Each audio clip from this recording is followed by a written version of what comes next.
Salut, c'est Patrick, on est de retour à la ludothèque pour vous présenter Skull King de Brent Beck, sorti aux éditions Schmitt. En fait, dans Skull King, les joueurs vont essayer de marquer un maximum de points en faisant des paris les plus justes possibles. À chaque fois, il va falloir parier sur les plis qu'on va réussir au cours d'une manche. Donc en fait, au cours des 10 manches, il va falloir essayer ainsi de scorer un maximum de points. Comme d'habitude, je vais vous montrer ce qu'on trouve dans la boîte et je vais vous expliquer comment on joue. Et à la fin, je reviens pour vous donner mon avis. Dans la petite boîte de Skull King, on va trouver 66 cartes réparties telles quelles.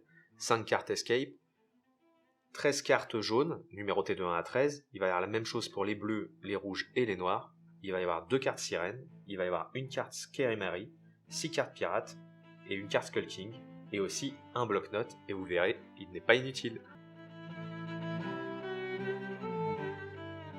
Une partie de Skull King va toujours se jouer en 10 manches, au cours desquelles on aura de plus en plus de cartes. À la première manche, chaque joueur aura une carte, à la deuxième 2, et ainsi de suite, jusqu'à la dernière manche, où chaque joueur aura donc 10 cartes en main. À chaque manche, les joueurs vont devoir parier sur le nombre de plis qu'ils pensent remporter. En fait, pour parier, ils vont tout simplement consulter les cartes qui ont été distribuées, et après ça, ils vont mettre les points fermés et indiquer le nombre de plis qu'ils pensent remporter tous en même temps, par exemple en faisant 1, 2, 3, et en indiquant comme ça, par exemple 1, ça veut dire qu'ils pensent remporter un pli. On peut garder le point fermé pour faire un 0. Et bien évidemment, à partir du moment où on arrive à la 6e manche, il faut mettre au moins 2 mains.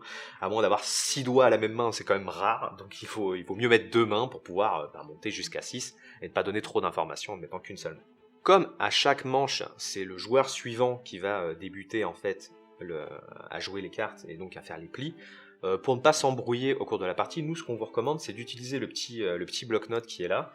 Donc par exemple si moi je suis là, donc Patrick, je joue avec Monsieur Patate, eh bien on va alterner en fait, si on ne joue qu'à 2, c'est possible de jouer à 2, donc tout simplement, premier tour ce sera Patrick, deuxième tour Monsieur Patate, Patrick, Monsieur Patate, et ainsi de suite. Donc ça va vous permettre de vous souvenir à chaque manche qu'on est en train de jouer, qui va débuter et donc qui va devoir jouer la première carte. Pour bien comprendre Skull King, en vérité, le plus important, c'est de bien comprendre comment fonctionnent les cartes et de savoir quelle carte bat quelle carte et quelle carte on peut jouer à quel moment.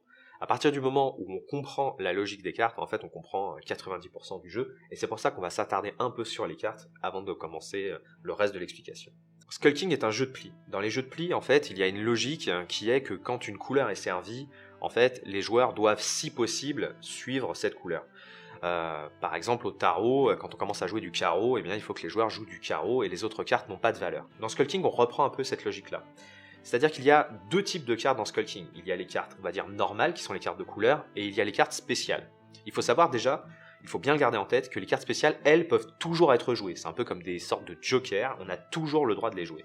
Par contre, les cartes couleurs, c'est un peu différent. À partir du moment où une couleur a été jouée, en fait, si vous possédez la couleur dans votre main, vous n'avez pas le choix. C'est la seule couleur que vous pourrez jouer. Donc vous pourrez toujours jouer une carte spéciale, parce qu'on peut toujours jouer une carte spéciale, mais par contre, vous ne pourrez pas jouer une autre couleur. C'est-à-dire que par exemple, si un joueur a joué, je ne sais pas, le 6 jaune, et que vous avez du jaune en main, vous ne pourrez plus jouer alors que du jaune ou une carte spéciale. Par contre, si vous n'avez pas de jaune, et si vous n'avez pas ou si vous ne voulez pas jouer une carte spéciale, rien ne vous empêche de jouer une autre couleur, mais vous n'avez le droit de le faire que si vous n'avez pas cette couleur. Donc ça, c'est important. Il faut le garder en tête parce que c'est de la triche que de jouer une carte d'une autre couleur alors que vous possédez encore cette couleur, puisque vous ne donnez pas la vraie information aux autres joueurs, et c'est important que les autres joueurs aient cette information pour pouvoir justement jouer comme il faut. Donc entre des cartes de même couleur, c'est tout simplement la carte la plus forte qui gagne. Par contre, à partir du moment où une couleur a été jouée, si une autre couleur est jouée après, elle vaut comme 0, donc elle perd forcément. Donc par exemple un 2 jaune qui a été joué avant un 13 rouge va gagner, donc ça, au niveau des couleurs, c'est comme la logique de tous les jeux de plis, c'est la première couleur qui donne la couleur valide de la partie. Une chose importante dans Skull King, toutes les couleurs ne sont pas vraiment égales. Si rouge, bleu et jaune fonctionnent de la même façon, noir est considéré comme un peu plus fort. C'est-à-dire que si vous jouez du noir après une autre couleur, même une carte plus petite est considérée comme plus forte, parce que c'est la carte du drapeau noir du pirate. Donc c'est comme ça, il faut savoir que les noirs sont un peu plus forts que les autres, même si pour le reste des règles, elles fonctionnent de la même façon finalement. Maintenant, on va s'arrêter sur les cartes spéciales pour que vous puissiez bien comprendre, et en fait, vous allez voir qu'on a posé les cartes en fait de la plus faible à la plus forte sur la table pour que vous puissiez voir un peu la hiérarchie des cartes. On va commencer par la carte Escape. La carte Escape, donc, permet de forcément perdre le pli. Donc, comme on vous a dit, comme c'est un jeu de pari, pour marquer un maximum de points, il ne faut pas forcément gagner tous les plis, il faut juste tomber sur le bon pari. Donc ça peut être intéressant de perdre, et c'est pour ça qu'il y a une carte qui permet de perdre systématiquement, et c'est la carte Escape. Il y a donc, vous voyez les couleurs qui sont ici, la carte noire qui est toujours plus forte que les cartes des couleurs précédentes. Il y a la carte sirène qui est donc plus forte que les cartes noires. Les cartes pirates qui sont plus fortes que la carte sirène. D'ailleurs, au passage, il y a un pirate un peu particulier, Scary Mary, qui est joué au choix du joueur au moment où la carte est posée, soit comme un pirate, soit comme un escape. Donc en fait, on peut choisir de perdre le pli ou de le gagner selon la situation. Et enfin, il y a le Skull King qui est une carte spéciale qui va battre toutes les autres cartes et qui, en plus, va gagner une prime pour chaque pirate qu'il aura capturé. Mais attention, pour avoir le droit à cette prime, il va falloir gagner la manche. C'est-à-dire qu'il va falloir réussir le nombre de plis qu'on avait parié au début pour pouvoir avoir le droit à la prime du Skull King. Le Skull King pourtant n'est pas invincible, en effet. La carte de la sirène a un pouvoir spécial, si elle est moins forte que les pirates, elle est pour autant plus forte que le Skull King et elle peut emprisonner le Skull King. Et là encore, si on réussit ce coup-là, c'est-à-dire que si une sirène emprisonne le Skull King, on va gagner une prime, mais encore une fois, uniquement si on va réussir à emporter le bon nombre de plis au cours de la partie. S'il est très facile de faire la différence entre qui gagne sur une même couleur parce qu'il n'y a jamais deux fois des cartes avec la même valeur, en fait, il semblerait plus délicat de départager par exemple deux joueurs qui ont joué des pirates ou deux joueurs qui ont joué des sirènes. Et bien là, tout simplement, c'est le premier joueur qui a joué la carte qui est considéré comme gagnant. Donc s'il y a, on va dire, 3 pirates autour de la table, c'est le premier joueur qui a joué un pirate qui va gagner si jamais ce sont des cartes de même niveau. À l'issue de chacune des manches, on va compter les points en fonction qu'on ait réussi ou qu'on ait raté en fait son pari. En fait, quand on réussit son pari, on va marquer 20 points par pli qu'on avait annoncé, si on avait annoncé un nombre de plis positifs. Et par contre, si on avait annoncé 0 pli, on va marquer 10 points, en fait, par, on va dire, tour en jeu. C'est-à-dire, pour parler plus clairement, si j'avais annoncé 3 plis et que j'ai bel et bien fait 3 plis, je vais marquer 3 x 20, 60 points. Par contre, si j'avais annoncé 0 pli, mais qu'on est au 3e tour, comme on est au 3e tour, je vais marquer 30 points. Si on avait été au 6e tour, j'aurais marqué 60 points. Si on avait été au 8e, 80 points, et ainsi de suite. En revanche, si j'ai raté mon pari, imaginons que j'avais annoncé que j'allais faire 3 plis et que je n'en ai fait que 2. En fait, là, on va prendre la différence entre ce que j'ai annoncé et ce que j'ai vraiment réalisé. En fait, par écart, je vais perdre 10 points. Par exemple, si j'avais annoncé 3 et que je n'en fais que 2, il y a 1 d'écart, je vais perdre 10 points. Par contre, si j'avais annoncé 3 et que j'en fais 0, il y a 3 d'écart, et dans ce cas-là, je vais perdre 3 x 10, donc 30 points. Donc plus je me suis trompé, plus je vais être pénalisé en perdant des points. Et ce sont bel et bien des points négatifs. C'est-à-dire que on va noter moins 30 sur sa feuille, et ces points vont rester en négatif pour les éventuels points qu'on va scorer après. Donc c'est important, il n'y a pas d'histoire de on ne peut pas tomber en dessous de 0. Si, on peut tomber en dessous de 0, même bien en dessous de 0. Si on se trompe à chaque fois, il faut bien prendre la peine de noter les points en négatif, tout comme les points en positif bien évidemment. Enfin, il ne faut pas oublier que dans certains plis, on peut gagner des primes lorsque ce sont des plis avec le Skull King ou avec la sirène. Lorsque le Skull King gagne un pli, il faut le mettre de côté parce que si jamais il y avait des pirates dans le pli qu'il a pris et qu'il réussit le bon nombre de plis dans son pari, il ne faut pas oublier que cette prime n'existe que si le pari est bien réalisé à cette manche, et bien dans ce cas-là, il va marquer 30 points par pirate capturé.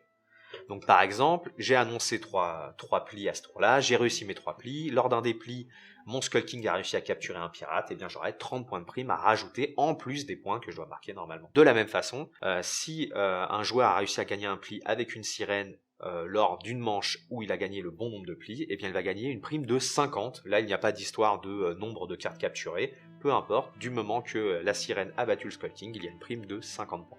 À la fin de la partie, on va tout simplement faire le total de l'ensemble des 10 manches, et puis c'est le joueur qui aura le plus de points au total qui remporte la partie en cas d'égalité. Il faut refaire une partie. Donc pour bien comprendre, on va vous faire tout simplement un exemple de jeu. Alors bien évidemment, dans le jeu, on joue avec les cartes cachées, sinon ça n'aurait pas beaucoup d'intérêt, mais là, pour que l'exemple soit plus clair, en fait, on a mis les mains des 5 joueurs visibles pour que vous puissiez comprendre. On va faire un exemple. Là, imaginons que le premier joueur a le choix entre le Skull King et Escape. Il a un peu peur, comme il est premier joueur à jouer, de jouer le Skull King, puisqu'il a peur de se faire capturer par une sirène. Donc du coup, imaginons qu'il commence par un Escape, donc il ne veut pas prendre de risque, il dit tant pis, cette manche-là, il l'abandonne. Le joueur suivant, donc comme aucune couleur n'a été jouée, peut jouer en fait ce qu'il veut, et donc il va décider de mettre son 13 rouge. Comme il a joué du rouge, désormais c'est la couleur du tour, ce qui force le joueur suivant en fait à jouer du rouge. Comme il n'a que 2 couleurs, il n'a pas de carte spéciale, il n'a pas le choix, il est obligé de jouer son 12 rouge, il aurait préféré le garder pour plus tard, mais là, pas de chance, il est obligé de jouer et il sait qu'il va perdre puisque 13 est plus fort que 12 bien évidemment. Le joueur suivant décide de jouer son pirate immédiatement en se disant que comme ça il va être un peu tranquille car en effet seul le Skull King peut le battre et il a bien fait parce qu'on voit que le dernier joueur ne peut désormais plus le battre car Scarimari est une carte qui est équivalente en fait au pirate et donc c'est dans ce cas là c'est le premier qui a joué qui gagne. Du coup le dernier joueur pourrait tout simplement jouer sa carte jaune même si une autre couleur a été jouée, il a quand même le droit de jouer son jaune tout simplement parce qu'il n'a pas de rouge en main et on a le droit de jouer une mauvaise couleur si on n'a pas la couleur en main. Donc là par exemple, dans cet exemple là, le joueur qui aurait gagné le pli serait celui-ci qui prendrait le pli, donc il aurait gagné un pli et ce serait à lui de commencer la manche et donc il pourrait jouer donc sa dernière carte immédiatement en premier. C'est toujours en fait celui qui gagne le pli qui va commencer la manche suivante. Alors terminons notre exemple. Donc quand on n'a plus qu'une carte en main, c'est très simple, on est obligé de jouer la dernière carte. Mais l'ordre du tour peut être important. Là ici, donc on va commencer par ce joueur-là qui va jouer la sirène. Le second joueur, donc il y a un pirate, va le jouer en se disant qu'il va gagner. Mais manque de chance pour lui, le Skull King arrive. Le Skull King est censé battre le pirate, sauf que la règle dit que à partir du moment où une sirène capture un Skull King, et la sirène capture toujours le Skull King quand elle est présente, c'est elle qui gagne quelles que soient les autres cartes. C'est-à-dire que même si théoriquement le pirate était plus fort que la sirène, comme le Skull King a été joué, eh bien c'est le joueur qui a joué la sirène qui va l'emporter. Bien évidemment, les autres joueurs qui jouent de simples cartes ne peuvent pas gagner car les cartes sont bien moins fortes. Donc là, ce serait encore une fois ce joueur-là qui remporterait le pli.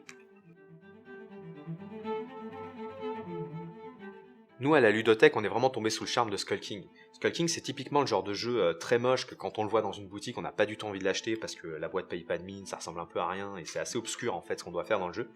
Mais dès qu'on y joue, en fait, on se rend compte à quel point c'est marrant, à quel point il y a de l'interaction, à quel point ça va être cool de, en fait, justement, de voir les autres se tromper, de prendre des risques, cette espèce de pression ludique qu'on va avoir tout au cours de la partie, c'est vraiment super sympa à jouer. Et en fait, c'est vraiment des sensations qu'on retrouve dans les bons jeux de cartes familiaux. Un peu quand on tape le carton comme on dit avec la famille ou des amis, on va complètement le retrouver dans Skull King et ça c'est vraiment super sympa. C'est le genre de jeu où on va vouloir enchaîner les parties parce qu'en fait les parties sont tellement cool et finalement ça joue assez vite que on va facilement ressortir le jeu et ça c'est vraiment la marque d'un jeu qui donne envie quoi. Pareillement l'édition, aussi moche soit-elle, y a pas grand chose à y redire. C'est une toute petite boîte, il y a que les cartes dedans, c'est bien rempli, ça se transporte facilement, donc finalement le jeu il remplit son job quoi, il y a tout ce qu'il faut là où il faut et rien de plus qui dépasse on va dire, donc c'est vraiment une édition réussie finalement, malgré un esthétisme qu'on peut trouver un peu douteux, mais bon, au final c'est aussi ce qui fait partie du jeu, cette espèce d'imagerie un peu pirate, décalée, un peu légère, facile, enfin ça fait aussi partie du charme du jeu quelque part. Vraiment, Skull King, c'est un jeu qu'on vous a présenté, c'est un jeu qu'on vous a expliqué, mais c'est un jeu qu'il faut tester. C'est vraiment le genre de jeu où la présentation ne laisse pas présager à quel point on prend plaisir à jouer. Donc nous, vraiment, on vous invite à tester le jeu parce qu'il en vaut la peine. On espère en tout cas que la vidéo vous a donné envie de faire ce fameux test. Si c'est le cas, n'hésitez pas à liker et on se dit à très bientôt pour une prochaine. Envie de manquer aucune vidéo? La solution est facile, abonne-toi!